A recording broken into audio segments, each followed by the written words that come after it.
Assalamu alaikum wa rahmatullahi wa barakatuh.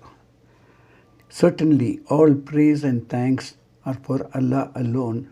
We praise and thank Him, seek His assistance, continuously seek His forgiveness, and have Iman in Him and trust Him. We seek refuge in Him from the evils of our own selves, from our evil deeds. Whoever Allah subhanahu wa ta'ala guides, no one can lead him or her astray.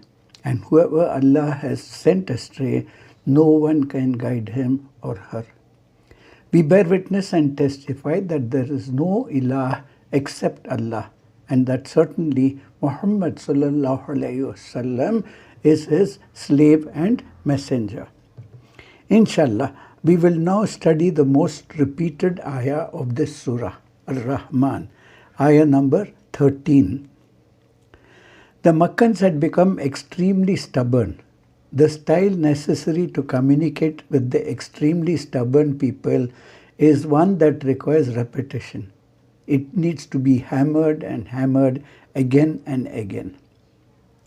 أعوذ بالله من الشيطان الرجيم فبأي آلاء ربكما تكذبان. Fa means therefore, a rhetorical response. It is as if Allah is saying, now that you have understood all that has been mentioned in the previous ayahs, therefore, in the light of all that has preceded, bi-ayyi, which one of, ala, comes from the word ilyun or ulyun, which means blessings or favors. This ayah is unique in the Quran in Surah Ar-Rahman. The only other time that the word Allah is used in the Quran is in Surah An-Najm, Surah number 53, ayah number 55. Then which of the favors of your Rabb do you doubt? Do you argue with each other?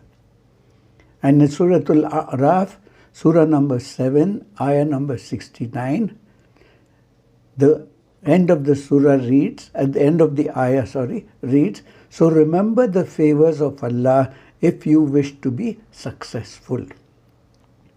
The word ala'i is the plural of ilun, al-an or ilyun. There is a consensus that the word means favors. Hamid ad-Din al-Farahi in his Mufradat al-Quran has differed with this opinion. In his opinion, this word does not merely come in the meaning referred above, it has a wider connotation. It is evident through a comprehensive analysis of classical Arabic poetry that its real meaning is feats, miracles, marvels of nature and wisdom. Hamid ad-Din al-Farahi has presented corroboratory evidence in support of his view from the works of poets belonging to the age of Jahiliyyah, that is the period of ignorance, as well as from some Hamasi poets whose poetry is regarded to be a source of language and morphology. The word Allah is not merely used to mean favors. It has a much wider connotation that includes favors, power, majesty, signs, miracles, marvels, feats, and other similar connotations. From this we can summarize, Allah has three meanings related to Allah subhanahu wa ta'ala depending on the context. One is power, majesty. The second is His abilities. The third is His qualities, His beautiful attributes. The next word, Rabbikuma, the Rabb of both of you. Here, dual is used referring to two. The obvious reference in the whole surah suggests reference to man and jinn. This is proven by the very next ayah. The fact that the Prophet chose this surah to recite to the jinn clearly shows that the duality in this surah addresses both man and jinn. This is the strongest interpretation. Some say man and woman, Some say Muslim and non-Muslim. Others say there is no real duality but only a technique of Arabic to draw emphasis to the sentence. Inshallah, we will go into detail on this as we move on here. Kadhaba, to reject, to claim as false. It is commonly used to those who reject the prophets. Tukadhiban, here also dual. You both will deny. Scholars mention three types of denying. To deny, to reject that Allah subhanahu wa ta'ala has given you this blessing, this is the worst type of denial, ascribing the blessing to other than Allah subhanahu wa ta'ala. The next is the type of denial that the Quraysh were guilty of. That is, to acknowledge that Allah has given it to worship other than Allah for it, not to worship other than Allah for it, but they do just the opposite. This is the height of stupidity. The third point is to acknowledge that Allah gave it, to acknowledge that Allah is worthy of being thanked, and then to fall short of thanking Him. Unfortunately, this is the state of many Muslims. They do not actually thank Him the way He deserves to be thanked. This ayah is repeated 31 times in this surah. Each time it occurs after Allah subhanahu wa ta'ala has mentioned a favor or a blessing or a punishment. Look at the beauty here. The first 8 of them follow Allah's blessings in this dunya. The next 7 follow Allah's punishment and threats. Jahannam has 7 doors. Then come 8 after the descriptions of the higher levels of Jannah, which has 8 doors. How many more things are you going to be oblivious to? The central question is, how much more ungrateful, self-indulged, self-absorbed are you going to be? The sentiment of wanting to thank someone who has done something for you is at the heart of the message of Islam.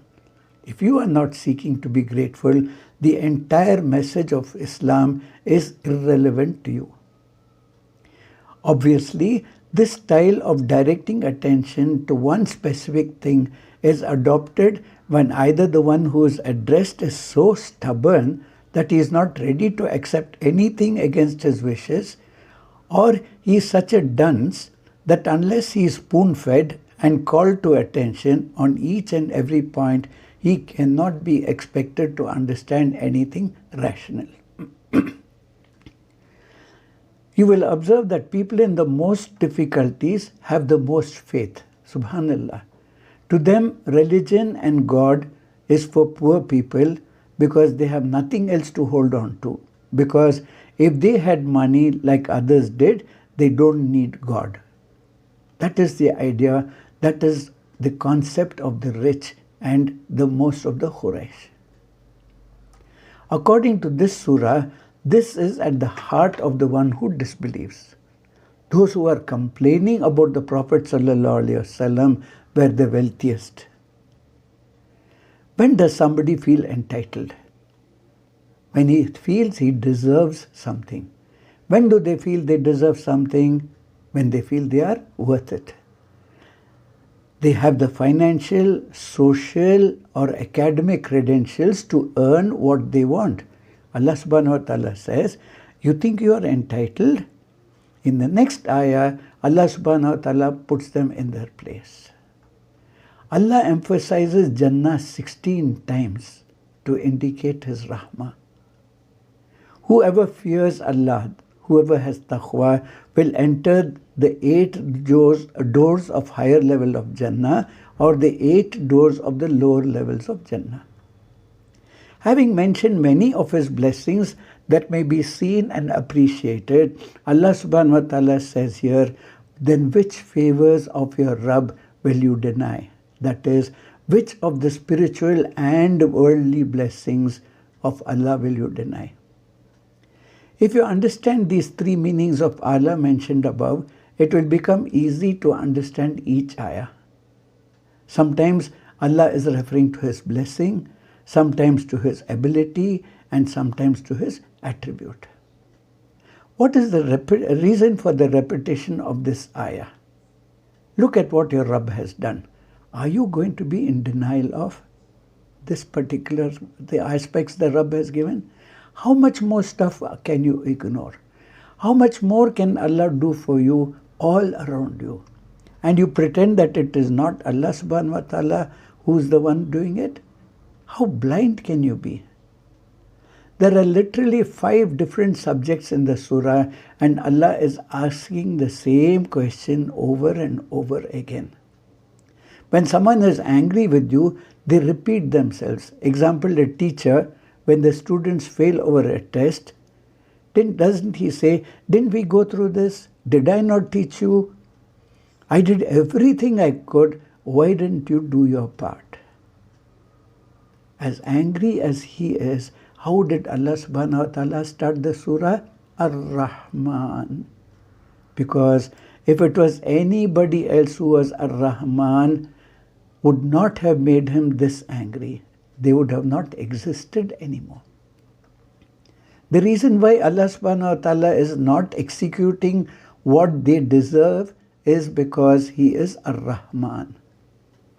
At the time of revelation, the Quraysh were the most backward both in the worldly and spiritual sense. The fact that they turned the house of Allah subhanahu wa ta'ala, which is pure, which was built by Ibrahim alayhi salam, into a temple of idol worship.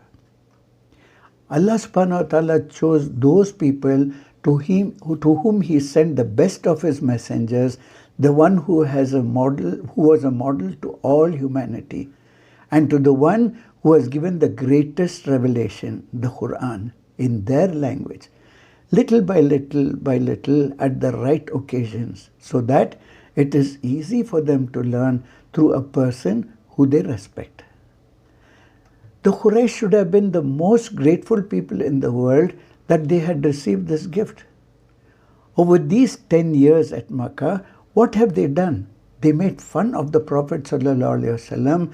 They attempted to torture and beat him, ignored the Quran and the lessons in it. When they did this to Allah's messenger and to Allah's book, He had every right to punish them. He has done this to nations before, but He doesn't do it to them now, to these Quraysh. Instead, the Quraysh say, bring on the punishment to us. And in spite of which, Allah subhanahu wa ta'ala says, He is Ar-Rahman. This is a lesson for all of us to recognize, accept, and become a slave of Allah subhanahu wa ta'ala and the follower of His messenger, Muhammad sallallahu alaihi wasallam. Don't become arrogant, self-absorbed, proud, hot-tempered, and apathetic. This will stop you from humbling yourself and crying in front of Allah subhanahu wa ta'ala in prayer. All the exegeses are unanimous that the ayah فَبِأَيِّ آلَاءِ رَبِّكُمَا تُكَذِّبَانِ addresses both man and jinn. The Quran itself has explained this in various styles in this surah. However, 2 questions arise here. First, just as the message of the Quran is meant for man, is it also for the jinn?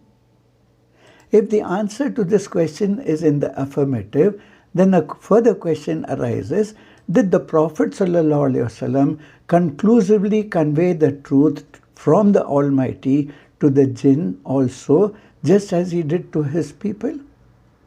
The answer to this question, in the opinion of Amin Islahi, is that keeping in view the principles set forth by the Almighty in the Quran, it is difficult to say that the Prophet ﷺ was also sent towards the jinn, and that just as he had conclusively communicated the truth to his people, he had also done so to the people, to the jinn. It does not match. It is mentioned in the Quran in various styles that the Prophet ﷺ was sent to a nation among them. He speaks in their tongue and is the best representative of their nature, By setting an example, he encourages the good in people and discourages the evil in them, and for this reason, his life becomes an example for every person. It is obvious that none of these things is possible for the Prophet ﷺ vis-a-vis the jinn. The Prophet ﷺ has not informed us of any efforts he had made in calling the jinn to faith and in reforming and instructing them, just as he did so in the case of his people.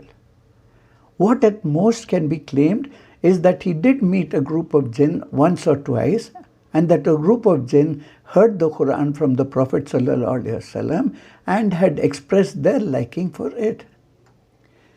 It is mentioned earlier in Surah Ahqaf, and a mention is coming in Surah Al-Jinn, that a group of jinn had heard a few ayahs of the Quran from the blessed tongue of the Prophet ﷺ and liked them.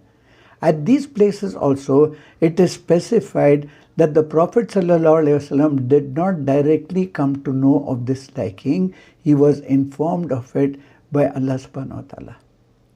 Such chance meetings are obviously not enough for the dissemination of a message and its conclusive communication, which every prophet and messenger did for his people, and for which purpose a messenger is in fact sent to his people. Now, if the jinn are addressed in this way in some places in the Quran, it is not because they are its direct addressees.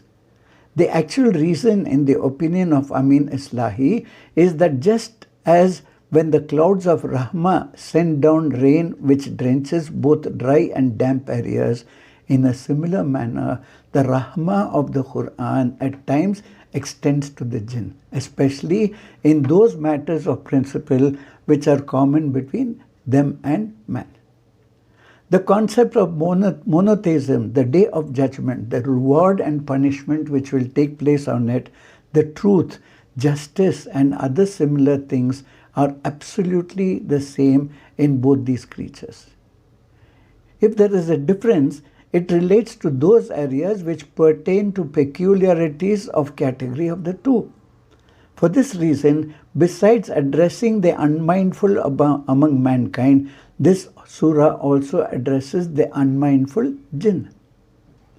It is possible that in the light of this discussion, just as prophets and messengers have been sent to mankind from among them, similarly, prophets and messengers from among the jinn must have been sent to them and would have taken up the responsibility of reforming and instructing them in their language and keeping in view the characteristics of their genre. If the jinn, like mankind, are creatures who have been given the freedom to exercise their will, and who will be also held accountable by Allah for their deeds, and will be accordingly rewarded and punished, then it is essential as the practice of Allah subhanahu wa ta'ala for their guidance, prophets and messengers must have been sent to them. And it is also essential that they must have called them to the truth in their own language. There are various ayahs which clearly go in this favor. If you go to Surah Al-An'am, O jinn and men, did there not come to you messengers of your own who proclaimed to you my revelations and warned you of this day of resurrection? They will reply, we bear witness against our own souls, and indeed the life of this world deceived them, and they themselves testified against their own selves and that they had become disbelievers. For this reason, the Almighty has addressed them directly and has rebuked them and also challenged them, as will be evident from the later ayahs, that in spite of their profound efforts, the true call shall prevail and progress. Expressing gratitude on favors to someone who has granted these favors and having a sense of accountability to the providence of Allah subhanahu wa ta'ala are natural requirements of human nature. A person who benefits from the favors of Allah subhanahu wa ta'ala but does not acknowledge that as a result he owes some obligation to Allah subhanahu wa ta'ala or that he will be held accountable for them shows through this attitude that he denies these favors. The Quran has rebuked the Quraysh and the jinn who behave similarly on this very denial. On every people before them, they can witness the favors of their Rabb which remind them, that is the Quraysh and the jinn, of the day of accountability. However, they are adamantly denying them. So, which of the favors and majesties of their Rabb will they deny? The ayah, فَبِأَيِّ آلَاءِ رَبِّكُمَا تُكَذِّبَانِ, is of great significance to us Muslims always, these days and in future also. May Allah make us constantly aware of His innumerable favors and blessings on us, and may we constantly express our gratitude and humble unconditional submission to Him. Allahumma, all praise and thanks to you for creating us, for giving us rizq, the provisions, for your guidance, for your useful knowledge that you gave us, for the useful knowledge that you gave us, for the Iman, for Islam, for Quran. All praise and thanks continuously to you, Ya Allah, till you are pleased. Allahumma Ameen. Assalamu alaikum wa rahmatullahi wa barakatuhu.